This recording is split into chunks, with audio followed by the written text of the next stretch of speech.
গড়িতে তখন সকাল 8:30।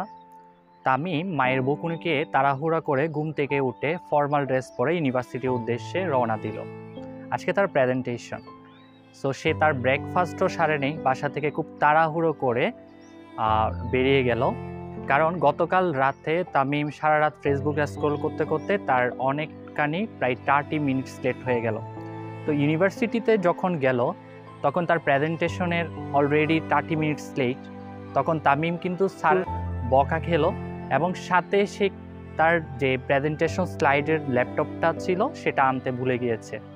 তখন তো মহা সমস্যা, তার প্রেজেন্টেশন আর দেওয়া হইল না। তখন সে স্যারের বকুনিকে যখন বাসায় ফিরছিল তখন তার প্রচণ্ড ক্ষুধা লেগেছিল।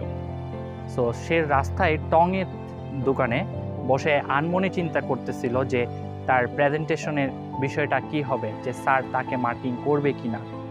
তো সে আনমনে চিন্তা করতে করতে যে টং দোকানদার ছিল তখন তাকে চা দিচ্ছিল, সে আনমনে কাপটি ধরতে গিয়ে তার শার্টের মধ্যে পড়ে যায় এবং পুরো ধবধবে শার্টটা এক মুহূর্তে নষ্ট হয়ে গেল। এবং তামিম তো পুরোই চেতে গেল দোকানদারের প্রতি।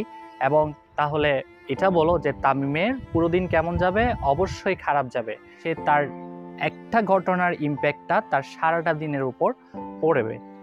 এটা কেন হলো? সেটা হচ্ছে তামিমের বহিঃপ্রকাশটা।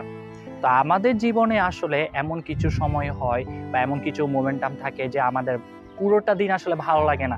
তো এই জিনিসটা যদি আমরা খেয়াল করি দেখবো যে এই পুরো দিনটা ভালো না লাগার পেছনে না কোনো ইনসিডেন্টই আসলে দায়ী, যেটা হয়তো আমাদের কাল রাতে হয়েছে, যে আমাদের পরবর্তী দিনটা ভালো নাও যেতে পারে। এরকম কিছু ঘটলে কিন্তু আমরা যে বহিঃপ্রকাশটা করি সেই বহিঃপ্রকাশের কারণে অনেক সময় আমাদের অর্থাৎ পুরো দিনটা খারাপ যেতে পারে।